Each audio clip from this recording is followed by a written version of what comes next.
ఒక కొత్త కెమెరాను బై చేద్దామని ఆలోచనలో ఉన్నా లేదా సెకండ్స్ లో వచ్చే కెమెరాను బై చేద్దామని అనుకున్నా సరే కొన్ని బేసిక్ ఇంపార్టెంట్ అయిన ఫండమెంటల్స్ గురించి తెలుసుకోవాలి. అంటే మనం కొత్తగా కెమెరా తీసుకున్నప్పుడు మనం తెలుసుకోవాల్సినవి, మనం చేయాల్సినవి ఇంపార్టెంట్ అయిన ఫండమెంటల్స్ గురించి ఇన్ అండ్ అవుట్ డీటెయిల్ గా డిస్కస్ చేద్దాం. ఫస్ట్ అయితే ఈ ఛానల్ ని సబ్స్క్రైబ్ చేసి పెట్టుకోండి. ఎవరు చెప్పని కంటెంట్ అండ్ మీరు తెలుసుకోవాల్సిన కంటెంట్ అంతా ఈ ఛానల్లో వస్తూనే ఉంటుంది. సో ఇగ్నోర్ చేయకుండా కనీసం తెలుసుకోవడానికన్నా సరే ట్రై చేయండి.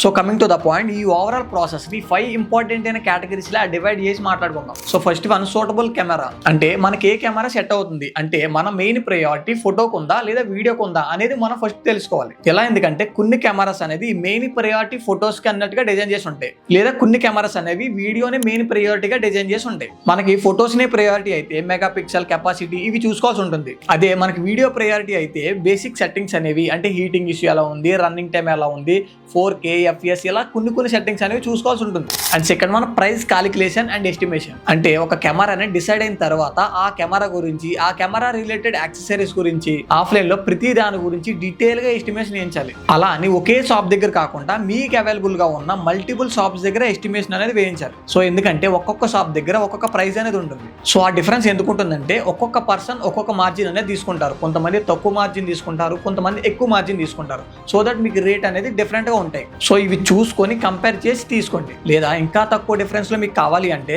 ఏ షాప్ లో ఏ ఐటమ్ కి ఏది తక్కువ ఇస్తున్నారో చూసుకొని మీరు కంపేర్ చేసి తీసుకోండి. ఈ ఫార్ములా కానీ మీరు ఫాలో అయితే చాలా వరకు సేవ్ చేయొచ్చు. And third one, payment transactions. అంటే ఫర్ ఎగ్జాంపుల్ మీరు 1 lakh రూపీస్ ఉన్న కెమెరాను బై చేద్దామని వెళ్ళారనుకో, ఫస్ట్ వాళ్ళు అడిగే క్వశ్చన్ క్యాషా ఆన్లైన్ పేమెంటా. మీకు ఆన్లైన్ పేమెంట్ అయితే ఒక రేట్ ఉంటుంది, క్యాష్ ఇస్తానంటే ఒక రేట్ ఉంటుంది. సో ఎందుకంటే ఆన్లైన్ పేమెంట్ అయితే జిఎస్టీలు, ఇన్కమ్ ట్యాక్స్లు ఇవన్నీ యాడ్ చేసి చెప్తారు. అదే ఆఫ్లైన్ క్యాష్ పేమెంట్ అయితే ఈ టెన్షన్స్ అన్ని ఉండవు కదా, ఎవరికి చెప్పాల్సిన అవసరం కూడా ఉండదు. సో ఎంత ఉంటుంది. కాబట్టి మీరు ఆలోచించండి, లీగల్ గా తీసుకోవాలా లేదా ఇల్లీగల్ గా తీసుకోవాలా అనేది మీరు డిసైడ్ చేసి తీసుకోండి. సో ఎలా అయినా తీసుకోండి, బట్ మనకి ఇంపార్టెంట్ అయినవి చూస్తే బిల్ అండ్ వారంటీ, ఇవి మనకి మెయిన్ ఇంపార్టెంట్ అయినవి. అండ్ మళ్ళీ చెప్తున్నా, ఒరిజినల్ బిల్ మాత్రమే మనకి వెరీ ఇంపార్టెంట్. సో ఇందులోనే మనకి జిఎస్టీ బిల్, వారంటీ బిల్ ఇవన్నీ ఇంక్లూడ్ అయి ఉంటాయి. సో ఎలా ఉంటే మాత్రమే మీరు ప్రొసీడ్ అవ్వండి. అదే ఈ బిల్స్ లేకుండా అయితే మనం 10,000, 20,000 డిఫరెన్స్ లో కూడా దొరకవచ్చు. బట్ ఆలోచించి తీసుకోండి, మీకు బిల్స్ అనేవి ఇంపార్టెంట్ అయిన థింగ్స్ కాబట్టి మీరు బిల్స్ తోనే తీసుకోండి. అదే బిల్స్ అనేవి లేకపోతే మీరు ఫర్దర్ గా కొన్ని ప్రాబ్లమ్స్ అనేవి ఫేస్ చేయాల్సి వస్తుంది. అంటే సర్వీస్ సెంటర్ దగ్గర ప్రాబ్లమ్స్ వస్తాయి, వారంటీ క్లైమ్ దగ్గర ప్రాబ్లమ్స్ వస్తాయి. సో ఇవన్నీ ఎదుర్కోవాల్సి వస్తుంది. సో ఆలోచించి విత్ బిల్స్ తో మాత్రమే తీసుకోండి.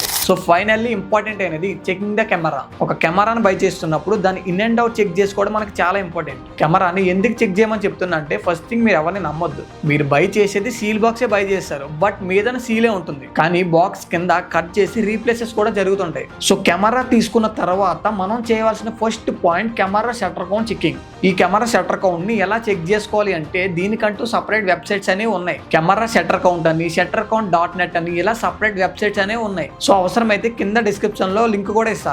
ఆ లింక్ ను ఓపెన్ చేసి మన కెమెరాలో తీసిన ఫోటోని ఆ వెబ్సైట్ లో అప్లోడ్ చేస్తే ఆ ఇమేజ్ గురించి ఇన్ అండ్ అవుట్ డీటెయిల్ గా ఇస్తుంది. అందులోనే camera number of shutter count అనేది కూడా చూపిస్తుంది. సో మీ కెమెరాలో ఎన్ని ఫోటోస్ తీసారన్న దాన్ని బట్టి షట్టర్ కౌంట్ అనేది చూపిస్తుంది. సో కొత్త కెమెరా అయినా పాత కెమెరా అయినా ఆ కెమెరా కింద షట్టర్ కౌంట్ ఉంటుంది. సో ఆ షట్టర్ కౌంట్ అనేది దాటితే ఆ కెమెరా అనేది సరిగ్గా వర్క్ అవ్వదు. అంటే నాయిస్ రావడం, గ్రెయిన్స్ రావడం, క్వాలిటీ లేకపోవడం ఇవన్నీ జరుగుతుంటాయి. సో మీరు తీసిన ఫొటోస్ కి ఆ షట్టర్ కౌంట్ కి సింక్ అవుతుందో లేదో చూసుకొని మీరు డిసైడ్ చేసుకోండి. సో నెక్స్ట్ వచ్చేసి వారంటీ చెకింగ్. మీరు తీసుకున్న కెమెరాకి వారంటీ అనేది క్లైమ్ అయిందో లేదో చెక్ చేసుకోవాలి. కొన్ని కెమెరాస్ కి మినిమం 2 years వారంటీ అనేది ఇస్తారు. కొన్ని కెమెరాస్ కి అయితే +1 వారంటీ కూడా ఇస్తారు. ఆ +1 వారంటీ కూడా క్లైమ్ అయిందో లేదో మీరు చెక్ చేసుకోవాల్సి ఉంటుంది. అండ్ ఈ వారంటీ అనేది మీరు తీసుకున్న షాప్ దగ్గర మాత్రమే క్లైమ్ అనేది చేసుకోండి. సో ఇదే మనకి ఇంపార్టెంట్ అనేది. సో మిస్ చేసుకోకుండా క్లైమ్ చేసుకోండి. And next service centre checking. మీరు ప్రాపర్ గా చెక్ చేసుకున్న తర్వాత కూడా మీకు అవైలబుల్ గా ఉన్న సర్వీస్ సెంటర్ కి వెళ్ళి చెక్ చేయించుకోండి. అండ్ అక్కడైతే మన కెమెరా గురించి డీటెయిల్ గా పిన్ టు పిన్ ఎక్స్ప్లెయిన్ చేస్తారు. అంటే కెమెరా వారంటీ దగ్గర నుంచి షట్టర్ కౌంట్ వరకు ప్రతిదీ డీటెయిల్ గా ఎక్స్ప్లెయిన్ చేస్తారు. సో కెమెరా బ్రాండ్ బట్టి ఆ సర్వీస్ సెంటర్ కి వెళ్ళి చెకింగ్ అనేది చేయించుకోండి. సో ఇవన్నీ మీరు ప్రాపర్ గా ఫాలో అయితే మాత్రమే మీరు పెట్టే బడ్జెట్ కి మంచి కెమెరా తీసుకున్నట్టు. సో డబ్బులు ఎవరికి ఊరికనే రావు కాబట్టి మీరు కెమెరానే కాదు ఏ ఐటమ్ తీసుకున్నా సరే